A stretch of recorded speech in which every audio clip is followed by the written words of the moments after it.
Mari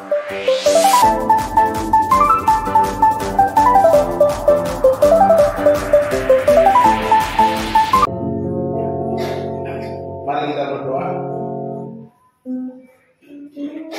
Ini kami Tuhan, Bapa kami yang baik, Bapa kami yang di sorga, Bapa kami yang kami kenal dan Yesus Tuhan kami. Kami percaya bahwa Allah yang Maha Kuasa, yang telah menciptakan langit, bumi dan segala isinya, yang telah memilih kami, memelihara hidup kami ya Tuhan sebagaimana adanya kami. Pagi hari ini Tuhan kami datang kepadamu, kami mau mendengarkan sebagian daripada firman. Kami buka hati dan pikiran kami. Penuhi kami dengan Roh-Mu yang kudus. Terangilah hati kami ya Tuhan, agar kami mengerti akan firman-Mu. Berbicaralah kepada kami ya Bapa, bentuk kami ya Tuhan.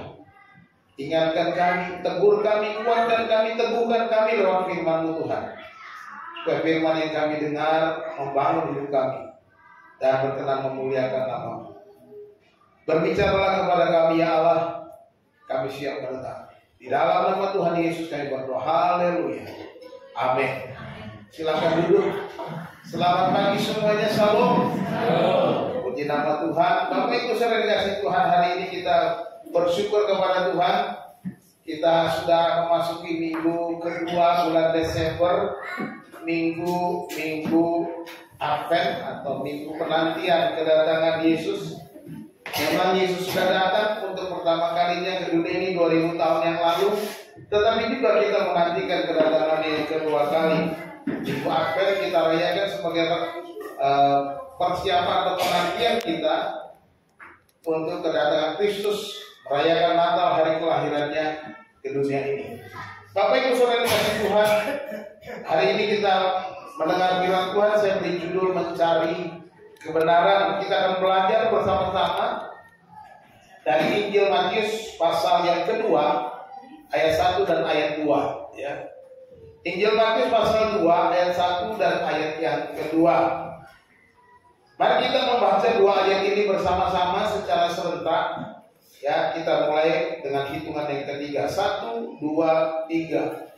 Sesudah Yesus dilahirkan di Betlehem di tanah Yudea pada zaman Raja Herodes, datanglah orang-orang Majus dari timur ke Yerusalem dan bertanya-tanya, di manakah dia raja orang Yahudi yang baru dilahirkan itu? Kami telah melihat bintangnya di timur dan kami datang untuk menyembah dia. Bapak Ibu saudara yang dikasih Tuhan, kita tahu pada waktu Yesus lahir ke dunia ada orang-orang yang diberitahukan tentang kedatangannya. Para gembala di padang Efrata yang sedang menjaga kawanan ternak mereka pada waktu malam dikunjungi oleh para tentara surgawi, para malaikat-malaikat Tuhan, dan memberitahukan bahwa Sang Juru Selamat sudah lahir. Para gembala adalah orang-orang biasa, bukan orang-orang terhormat. Kita melihat di sini bahwa Tuhan membuka dirinya, memberi kesempatan kepada siapa saja, termasuk orang yang tidak diperhitungkan, orang yang mungkin pekerjaannya biasa-biasa saja, hanya gembala-gembala. Mungkin seperti kita sekarang, mungkin kita pekerja buruh harian atau pekerja kantoran yang biasa-biasa saja, tidak punya jabatan atau punya usaha-usaha pribadi. Kita lah gembala-gembala itu. Tetapi hari ini kita melihat dalam masa penantian ini agar kedatangan Tuhan, ada orang Majus. Ya, orang Majus ini bukan orang Israel. Orang Majus dalam bahasanya aslinya disebut Magoi, diterjemahkan orang Majus, orang-orang Majus. Ini sebenarnya ahli sihir, ahli kekuatan gaib, atau juga orang bilang ahli-ahli perbintangan, orang-orang yang meramal, ahli-ahli. Mereka termasuk yang disebut orang pintar kalau kita kenal sekarang. Ya, jadi kita perhatikan dari para gembala sampai orang-orang yang punya jabatan, Tuhan memberitahukan tentang kedatangannya. Dan kita perhatikan di sini, kalaupun orang Majus ini adalah penyembah berhala, dia bukan orang Israel, dia bukan ahli nujum, ahli jampi, ahli sihir, ahli kekuatan gaib. Tetapi kita melihat di sini bahwa Tuhan mengubah pengikut iblis menjadi orang-orang bijaksana untuk mencari kebenaran. Jadi Tuhan bisa mengubah siapa saja untuk datang kepada Dia, untuk menyerahkan hidupnya kepadanya, untuk menyembah Dia. Dia membuka dirinya ini menggambarkan bahwa Tuhan datang untuk semua orang. Tuhan datang untuk semua kalangan. Tuhan datang untuk siapa saja yang mau menerima, yang mau datang mencari Dia. Di minggu Advent ini kita menantikan kedatangan Tuhan. Sebagai perhatian, kita akan merayakan Natal tepat pada tanggal 25 Desember nanti. Kita percaya bahwa Tuhan akan memberkati kita dan melalui Natal ini. Amin. Jadi kita melihat di sini bahwa Tuhan mengubah hati manusia. Siapa saja, termasuk para gembala, termasuk juga orang Majus. Tetapi menarik, ketika orang Majus datang kepada Herodes, Herodes tidak diubahkan, tetapi Herodes merasa tersaingi oleh kelahiran seorang raja orang Yahudi, seperti katakan orang Majus itu. Mereka datang kepada Herodes, mereka bertanya-tanya, di manakah dia, raja orang Yahudi yang baru dilahirkan itu? Kami telah melihat bintangnya di timur dan kami datang untuk menyembah Dia. Wow, ada saingan baru bagi Herodes. Tetapi kita melihat bagaimana Tuhan bekerja secara luar biasa untuk memakai, untuk memberitakan bahwa ada seorang raja baru, raja orang Yahudi yang dilahirkan, yang dilihat oleh para ahli orang pintar.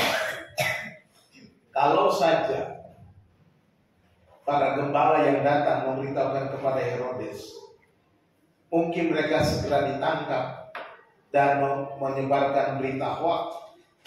Dianggap orang yang mau memberitakan berita kebohongan karena ada pesaing yang lahir. Tetapi karena yang datang adalah orang-orang bijak dari negeri timur, dari wilayah bangsa-bangsa lain, Herodes tidak berani berbuat apa-apa dengan mereka. Tetapi dia berkata kepada para Majus itu sebelum mereka berangkat, oh, aku sudah menyelidiki dengan para ahli-ahliku bahwa dia akan lahir di Bethlehem. Pergi ke sana, selidiki dengan sesama. Tapi nanti kalau kau sudah ketemu,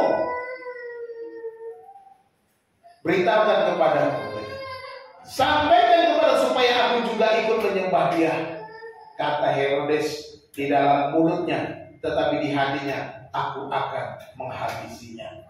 Saudara-saudara, di manakah posisi kita? Apakah kita mau menjadi orang yang mau diubahkan oleh Tuhan?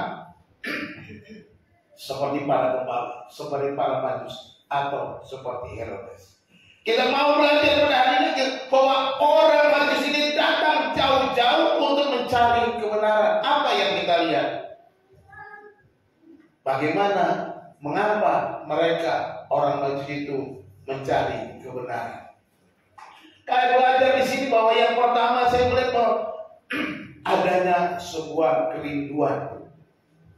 Adanya kerinduan mencari kebenaran itu. Perhatikan pertanyaan orang Majus itu kepada Herodes. Di manakah dia, raja orang Yahudi yang baru dilahirkan itu? Pertanyaan ini diungkapkan, disampaikan kepada mereka bahwa ada kerinduan, ada kesungguhan di hati mereka untuk bertemu sang raja itu yang baru dilahirkan. Karena mereka melihat bintang, suatu bintang yang berbeda dari bintang-bintang yang lain, suatu bintang yang menyatakan ini merupakan firasat bahwa ada seorang raja. Menarik, mereka menyebutnya raja orang Yahudi. Ya. Saya percaya Tuhan sedang mengungkapkan wahyunya kepada orang-orang Majus itu. Mengapa saya katakan mereka mempunyai kerinduan? Mereka datang kepada Herodes, raja Yudea, untuk mencari raja orang Yahudi. Dia datang dari jauh. Ini menunjukkan sebuah, kalau saja mereka tidak rindu dan tidak bertemu dengan, tidak pergi ke tanah ke Yerusalem, ke tanah perjanjian Palestina, mereka bisa saja melihat, wah ini bintang yang berbeda, wah ini kelahiran seorang raja, lalu mereka diam-diam saja. Tetapi orang-orang bijaksana pada zaman itu mencari raja orang Yahudi, ada kerinduan dengan melakukan perjalanan. Ya. Mereka melakukan perjalanan yang jauh dari negeri mereka. Mereka mau berjalan jauh. Bayangkan pada zaman itu tidak ada pesawat, tidak ada bis, tidak ada kendaraan-kendaraan seperti yang kita alami sekarang di zaman modern ini. Mereka tentu berjalan berhari-hari, berbulan-bulan. Saya nggak tahu berapa lama mereka berjalan, tidak dicatat di dalam Alkitab. Tetapi kita melihat di sini bahwa ada kebenaran bahwa karena kerinduan itu mereka mau pergi, mereka mau datang, mereka mau berjalan, mereka mau bayar harga untuk berjalan. Saya percaya mereka bukan hanya 3 orang, ada berapa orang, dan juga tentunya mereka membawa pasukan pendamping-pendamping untuk menolong mereka, atau boleh dikatakan budak-budak mereka. Mereka mungkin sebuah rombongan yang besar melakukan sebuah perjalanan. Bayangkan, sebuah perjalanan, sebuah rombongan tentu memerlukan apa? Memerlukan ongkos. Bahkan tidak pakai pesawat, ya betul, tentu ada ongkosnya juga untuk mereka makan di perjalanan. Perjalanan itu melewati tempat-tempat yang mungkin tidak nyaman. Perjalanan itu melewati tempat-tempat atau perjalanan yang tidak seperti kita bayangkan sekarang. Bayangkan perjalanan itu pada zaman dahulu. Kita coba bayangkan perjalanan. Saya nggak usah pulang jauh-jauh saja. Nanti saudara bisa bayangkan perjalanan di kampung halaman saudara bagaimana. Kira-kira tahun 60, tahun 70. Ciledug aja. Saya masuk Ciledug tahun 85. Ini Ciledug. Tahun 80 saya waktu tamat SMA 82 ya 85 saya tamat SMA.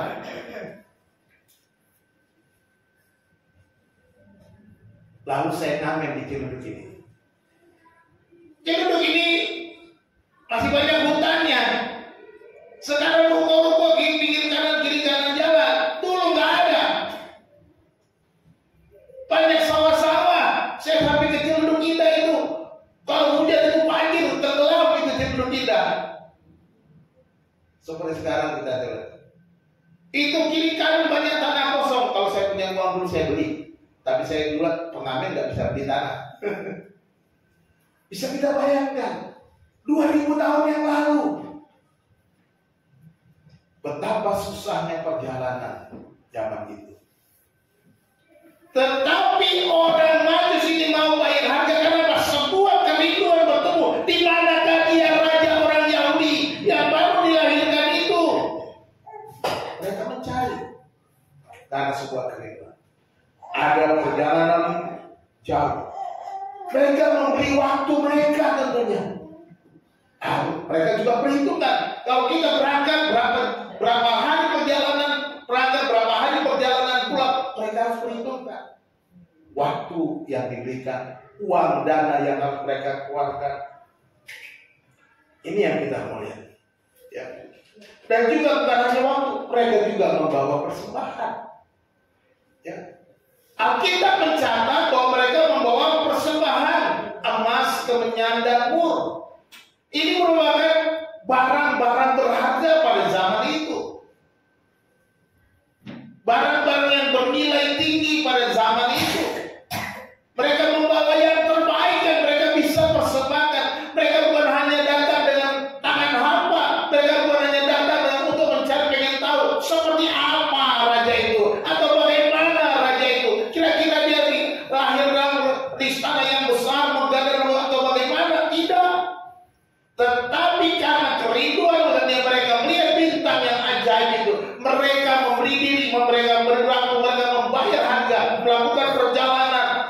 memberi harta mereka, bahkan membayar perjalanan mereka dengan apa yang mereka punya supaya bisa bertemu dengan Yesus. Bagaimana dengan kita? Apakah kita mau bayar harga untuk datang menyembah Yesus? Apakah kita mau memberi hidup kita seperti para majus itu untuk datang menyembah Yesus? Atau kita hanya sekedar perayaan-perayaan yang hanya kita harapkan mendapatkan sesuatu, menyenangkan hati kita, memberikan sesuatu yang mementingkan diri kita? Hanya itukah yang kita pikirkan? Seharusnya kalau kita memiliki kerinduan menantikan Dia, kita berikan hidup kita sepenuhnya. Kita harus berani membayar harga yang besar. Karena Yesus adalah Raja, segala raja.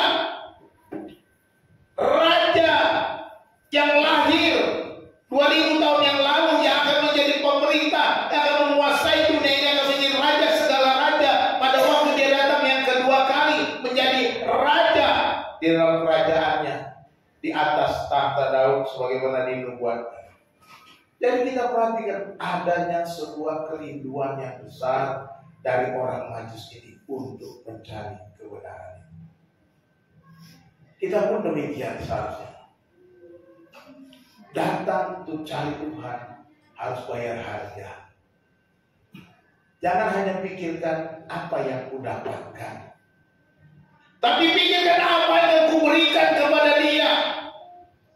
Bukan hanya memikirkan apa keuntunganku kalau aku datang ke gereja, apa keuntunganku kalau aku datang Natal nanti, apa keuntunganku kalau aku datang untuk datang mencari Yesus.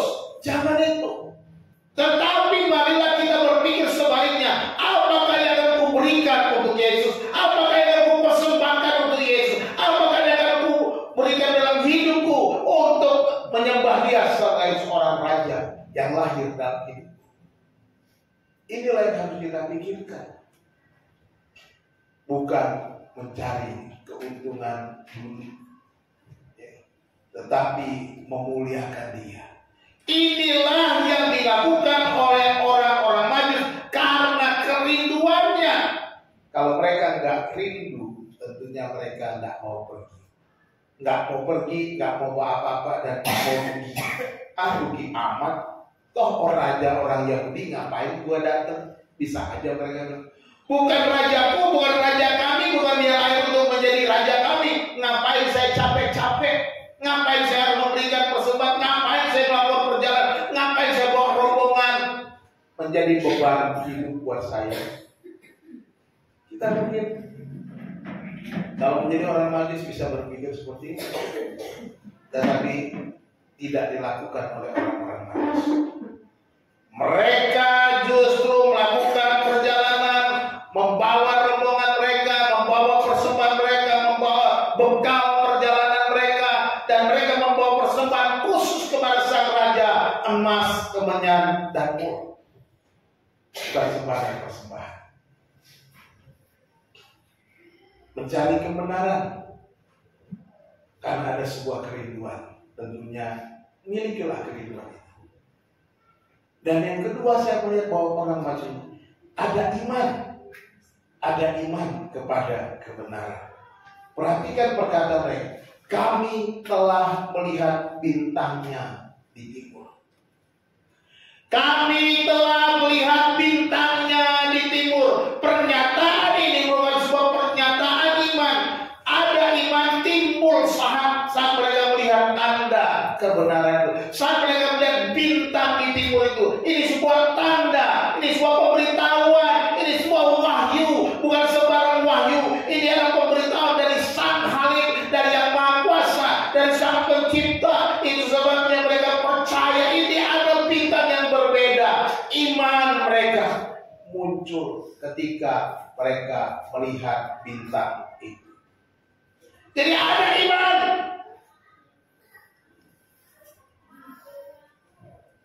Kerinduan yang dalam dan iman yang benar, iman yang teguh.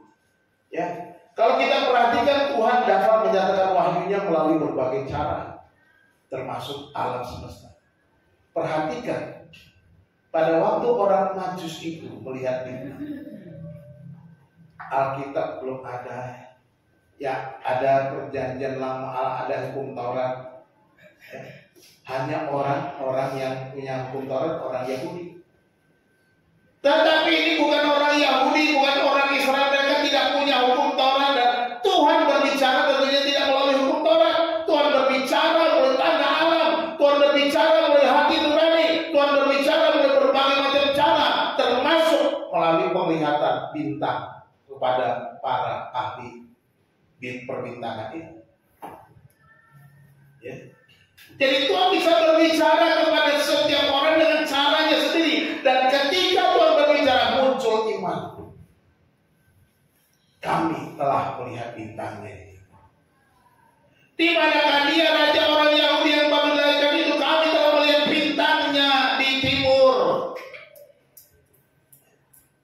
Jadi ada timbul iman.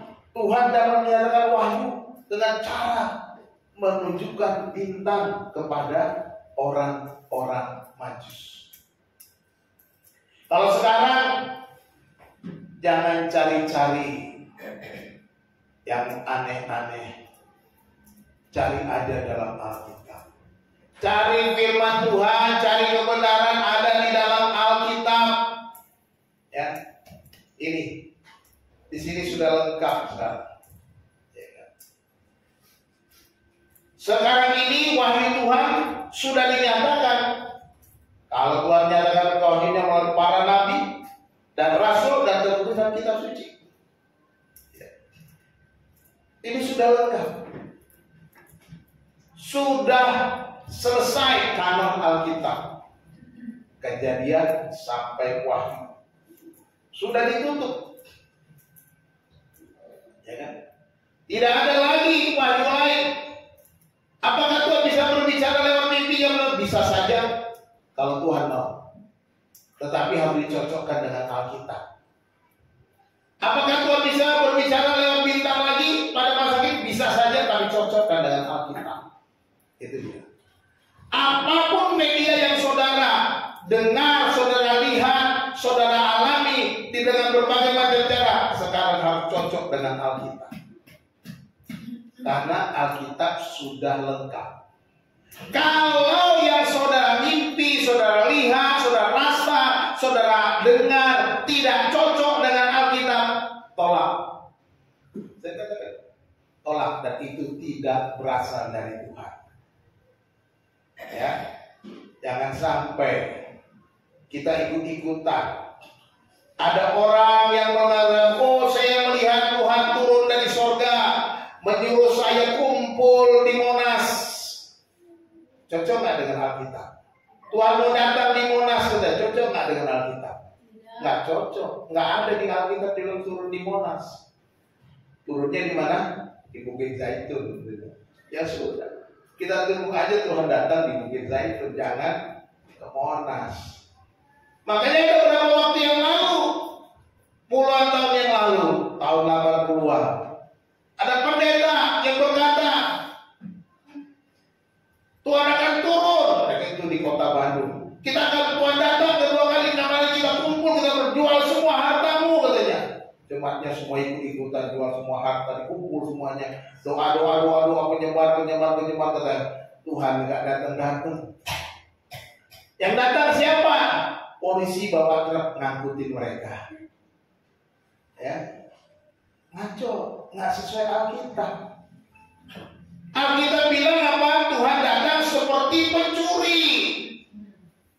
Jadi nggak usah ngumpul-ngumpul untuk menunggu Tuhan datang dengan catatan, wah dia datang nanti kita jam sekian, tanggal sekian. Ada banyak orang meramal-ramal kedatangan Tuhan. Jadi kita harus ukur dengan Alkitab. Kalau nggak sesuai dengan Alkitab, katakan tidak. Ya.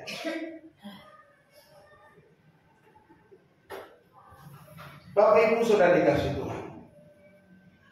Yesus adalah wahyu Tuhan yang terakhir.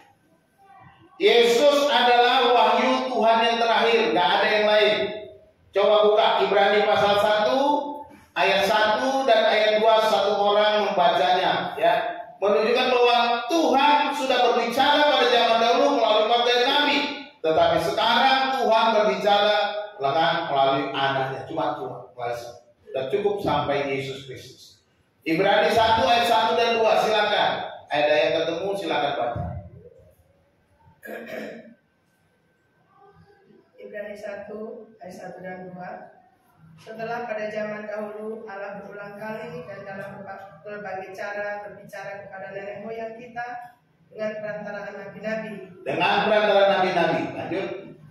Maka pada zaman akhir ini Dia telah berbicara kepada kita dengan perantaraan anaknya yang telah Ia tetapkan sebagai yang berhak menerima segala yang ada. Maka pada zaman akhir ini Ia telah berbicara kepada kita melalui apa? Dengan perantaraan anaknya. Dengan lanjut. Oleh Dia Allah telah menjadikan alam semesta. Oleh Dia Allah telah menjadikan alam semesta. Amin. Amin. Allah telah berbicara pada zaman akhir melalui dengan perantaraan anaknya. Siapa? Yesus Kristus. Selesai. Tidak ada lagi nabi sesudah itu. Kalau ada nabi-nabi, bagi saya nabi palsu. Walaupun mereka sebut nabi, ya silakan, tidak apa-apa. Tapi bagi saya, bagi menurut Alkitab, sudah selesai, sudah ditutup, tidak ada lagi nabi. Karena sudah lengkap. Jadi kita lihat di sini, Yesus adalah wahyu terakhir. Jangan ada wahyu yang lain. Yesus adalah wahyu Tuhan yang terakhir. Dan kita harus lihat, iman itu harus kepada Yesus. Sama seperti para Majus itu, mereka beriman kepada kebenaran karena beriman bahwa ada seorang raja yang dilahirkan di tanah Yudea, raja orang Yahudi, dan mereka datang karena sudah melihat bintang, karena sudah mendapat pemberitahuan ini adalah kelahiran seorang raja, dan mereka mencari. Ada iman yang benar. Jadi kita juga harus mempunyai iman yang benar kepada Yesus Kristus, bahwa Dia adalah raja. Kita percaya Dia raja, kita percaya Dia Tuhan, kita percaya Dia wahyu terakhir, dan Tuhan sudah menyatakan dirinya di dalam Yesus Kristus. Jangan mencari wahyu yang lainnya.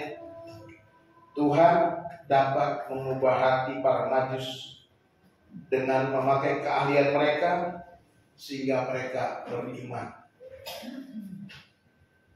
Mereka beriman karena Tuhan tahu mereka nggak punya hukum Taurat, mereka nggak punya nabi-nabi. Tuhan pun berbicara lewat bintang dan muncul iman.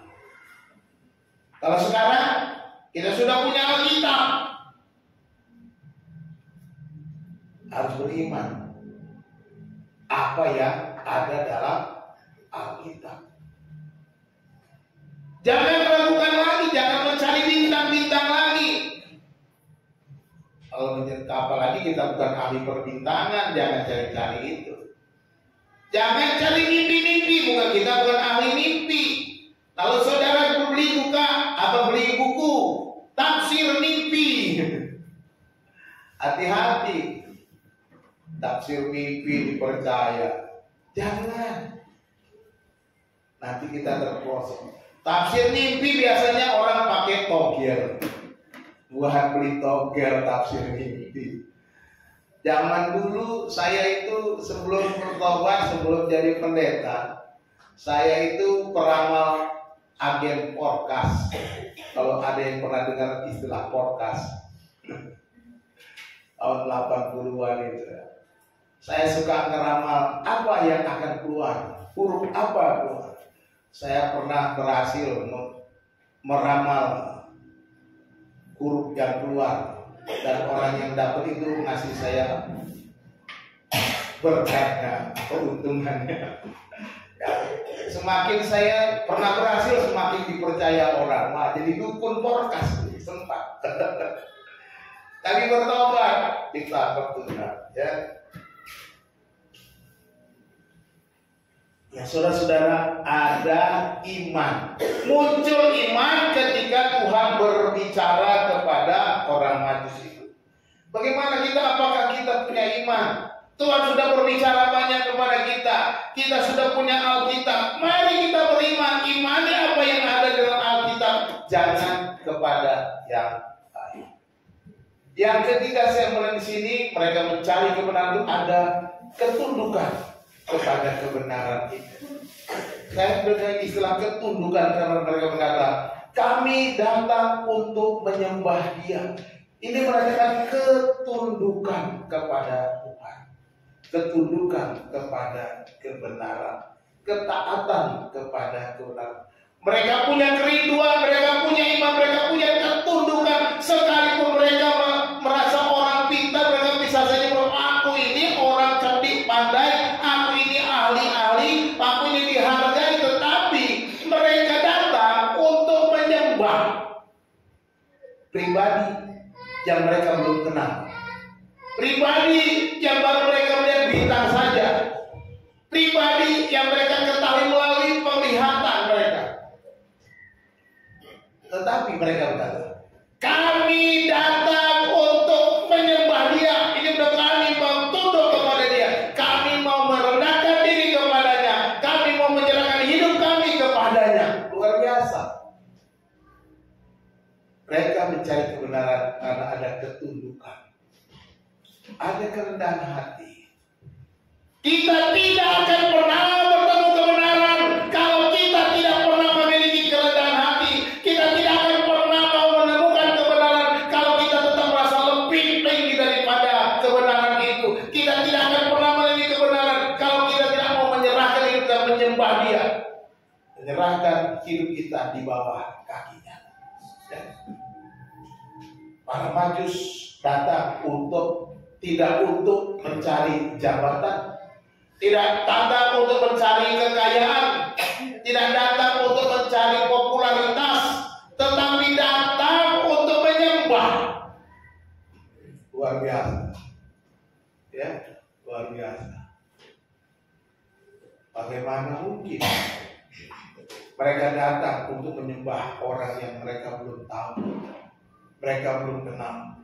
Tetapi kita lihat akhirnya, ketika mereka bertemu dengan Yesus di sebuah rumah sederhana. Perhatikan di situ ya.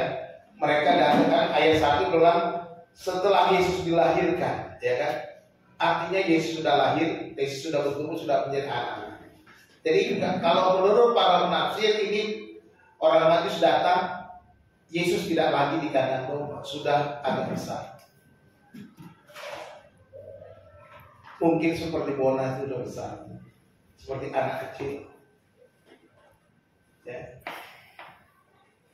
Mereka datang di sebuah rumah sederhana, bukan di istana, bukan di tempat yang megah, bukan di tempat yang besar, bukan di tempat yang mewah, tetapi sebuah rumah sederhana di mana Yusuf dan Maria tinggal bersama anaknya Yesus.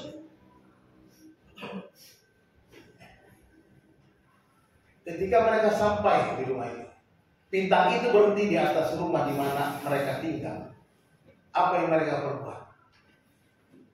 Wah, kayaknya kita salah jalan. Mana mungkin seorang raja lahir di rumah seperti ini? Wah, mungkin kita salah pilih, salah melihat. Coba kita periksa lagi. Masa kan seorang raja tinggal di rumah sederhana seperti ini? Apakah itu dicatat Alkitab?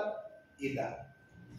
Alkitab mencatat ketika mereka bertemu dengan Yesus, mereka mengeluarkan perbendaharaan mereka dan mempersembahkan kepada mereka kekayaan yang mereka bawa, emas, kemenyan, dan mur, dan mereka menyembah Dia. Mereka merendahkan diri di bawah kaki Yesus. Dia menyembah seorang anak kecil yang biasa-biasa saja, bukan di istana raja, bukan kelihatan seorang pangeran yang hebat, orang biasa. Kenapa? Kerendahan hati, ketundukan, iman, kerinduan itu. Mereka yakin perlu. Inilah dia raja itu. Sekalipun yang mereka temui tidak sesuai ekspektasi mereka. Ekspektasi mereka dia ke istana, makanya mereka datang ke Herodes. Tapi ketika mereka bertemu tidak sesuai ekspektasi, mereka tetap merendah. Mereka tetap tunduk, mereka tetap merendahkan diri, mereka tetap menyembah, bahkan memberikan persembahan mereka kepada Yesus Kristus. Ketundukan penting sekali bagi kita. Ya. Para Majus itu datang karena ketundukan kepada kebenaran yang telah mereka terima. Bukan asumsi-asumsi, bukan pendapat-pendapat. Mereka hanya percaya, beriman, dan mereka yakini penuh, dan mereka tunduk penuh. Luar biasa. Saya membayangkan bagaimana kagetnya mungkin ada tempat. Kalau kita mungkin juga begitu. Ketika kita bertemu janji dengan seseorang, kita mencari-cari, wah, ekspektasi apalagi zaman sekarang nih. Saya pernah baca di sebuah medsos, ya, ada orang ketemu di medsos, saling kenalan, fotonya, wow, ternyata begitu ketemu tidak sesuai. Ternyata foto orang ditempel-tempel di medsosnya. Wah, pengharapannya ketemu dengan orang yang sesuai, orang yang cantik, orang yang ganteng, orang yang tajir dan lain sebagainya. Ternyata semua tipu muslihat, tidak sesuai ekspektasi. Banyak orang terjadi. Dan ketika orang Majus ini melihat tidak sesuai ekspektasi mereka, tapi mereka tetap merendahkan diri. Kami datang untuk menyembah Dia, dan mereka melakukannya ketika bertemu dengan Yesus. Bukan hanya sekedar berkata-kata, bukan hanya sekedar menyampaikan bahwa mereka mau menyembah, tetapi mereka benar-benar menyembah. Mereka mau menerima kebenaran apa adanya dan tunduk kepada kebenaran itu yang telah diwahyukan oleh Tuhan kepada mereka melalui sebuah bintang di timur di negeri mereka. Mereka melakukan penyembahan. Apa sih penyembahan? Penyembahan berarti mengakui diri lebih rendah dan tak berarti dari yang disembah. Kalau kita mau menyembah orang, berarti kita lebih rendah dari dia. Demikian yang dilakukan oleh orang Majus ini. Ketundukannya, mereka merasa mereka lebih rendah. Sekalipun mereka orang pintar, orang bijak, tapi mereka lebih rendah daripada Yesus, Pak. Anak-anak Yesus yang lahir yang mereka datang ke Bethlehem. Itulah penyembahan. Penyembahan juga berarti pengakuan akan kebesaran dan kedudukan yang disembah. Mereka mengakui bahwa Yesus punya kedudukan dan yang lebih tinggi, punya kedudukan yang lebih besar, punya kedudukan yang lebih daripada mereka. Sekalipun mereka melihat anak kecil di rumah sederhana, ya, bukan di dalam sebuah istana. Inilah penyembahan. Penyembahan juga berarti menyatakan ketundukan dan kerendahan hati. Inilah penyembahan. Ketika kita datang menyembah Dia, mari kita tunduk, mari kita rendah hati. Bukan hanya sekedar menaikkan nyanyian sembah dan puji Dia, sembah dan puji Dia, sembah dan puji Dia Tuhanmu.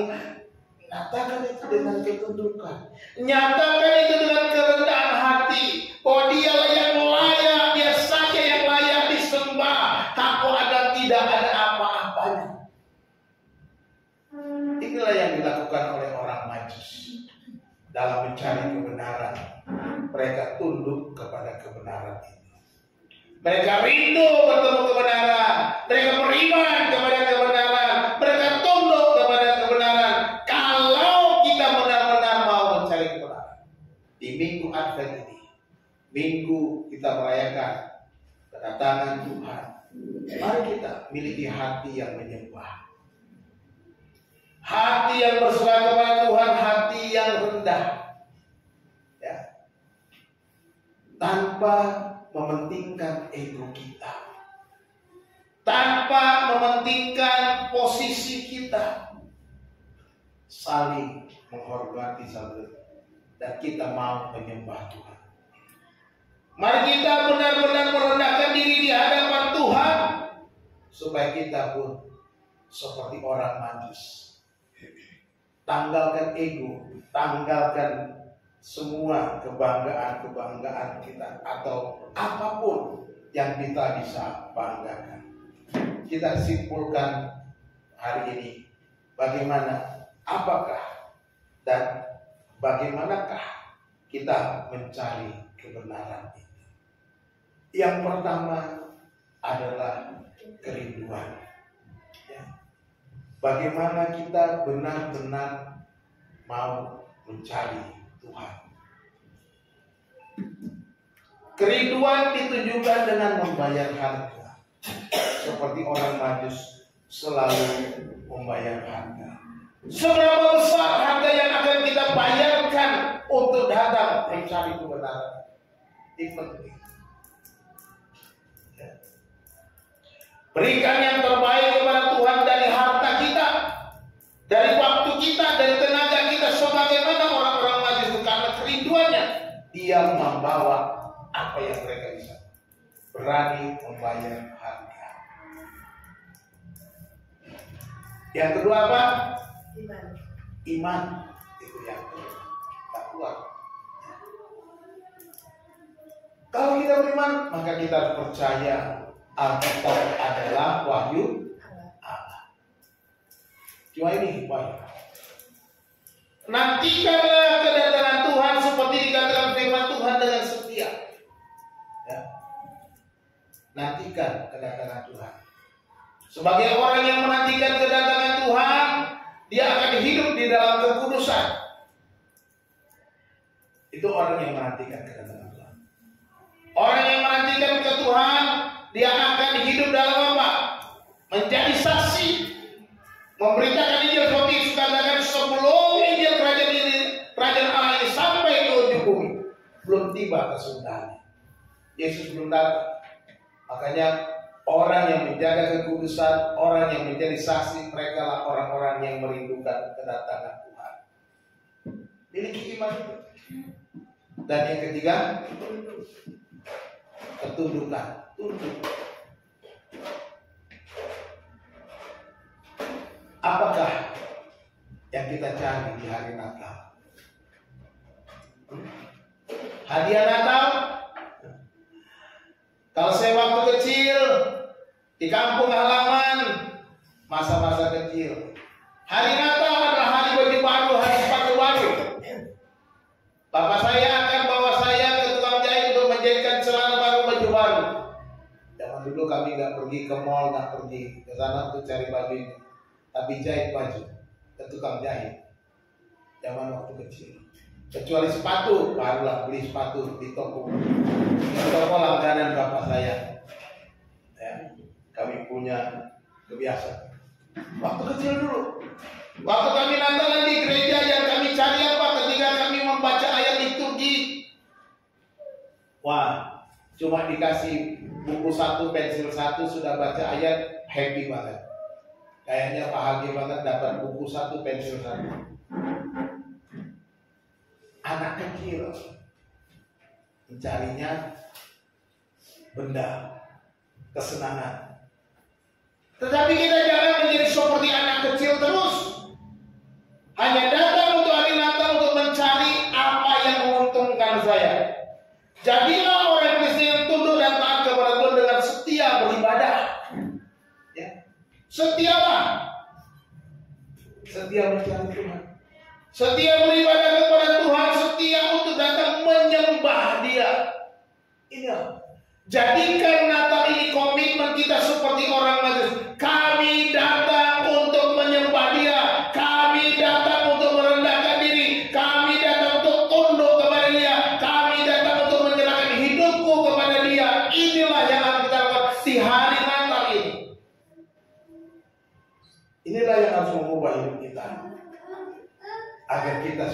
berkati. Hari lepas hari, bulan demi bulan, tahun demi tahun, kita merayakan Natal. Kita terus semakin tunduk untuk menyembah. Tuhan Yesus memberkati kita. Mari kita berdoa. Bapa di surga, terima kasih, kami bersyukur ya Tuhan, karena kami belajar dari orang Majus ya Tuhan, yang datang jauh dari negeri mereka untuk mencari seorang raja, orang Yahudi yang baru dilahirkan, dan setelah mereka melihat bintang di timur dan datang untuk mau menyembah. Tuhan, kami belajar mereka, kerinduan mereka yang dalam ini ya Tuhan, mencari-Mu, mencari kebenaran, sebagaimana Tuhan menyatakan kebenaran melalui penglihatan mereka. Mereka taat, mereka tunduk, dan mereka mau menyembah Engkau ya Tuhan. Bahkan mereka membayar harga dengan segala apa yang mereka miliki, melakukan perjalanan dan membawa semua yang terbaik bagi mereka. Terima kasih Tuhan untuk pelajaran berharga bagi kami, supaya ketika kami di hari Natal tiap tahun ya Tuhan, kami bukan hanya mencari keuntungan, bukan hanya mencari apa yang menguntungkan kami, tetapi kami datang untuk menyembah-Mu, untuk menyerahkan hidup kami kepadamu, untuk menyatakan ketundukan kami kepadamu ya Tuhan. Terima kasih Bapa di surga, kami mengucap syukur untuk pelajaran pada pagi hari ini. Kami bersyukur untuk kebaikan, untuk firman-Mu ya Tuhan. Kalau kami sebentar pulang, ajar kami, bentuk kami, ingatkan kami terus-menerus, agar kami menjadi seperti orang Majus itu. Terima kasih Bapa, berkati jemaat-Mu yang boleh hadir pada pagi hari. Biarlah kasih karunia Tuhan terus melimpah-limpah, memberikan mereka kekuatan untuk dapat melakukan kebenaran firman Tuhan, sehingga hidup kami Tuhan semakin berarti, semakin bernilai bagi kemuliaan. Terima kasih Bapa di surga, kami mengucap syukur dan berdoa di dalam nama Tuhan Yesus. Haleluya. Amin.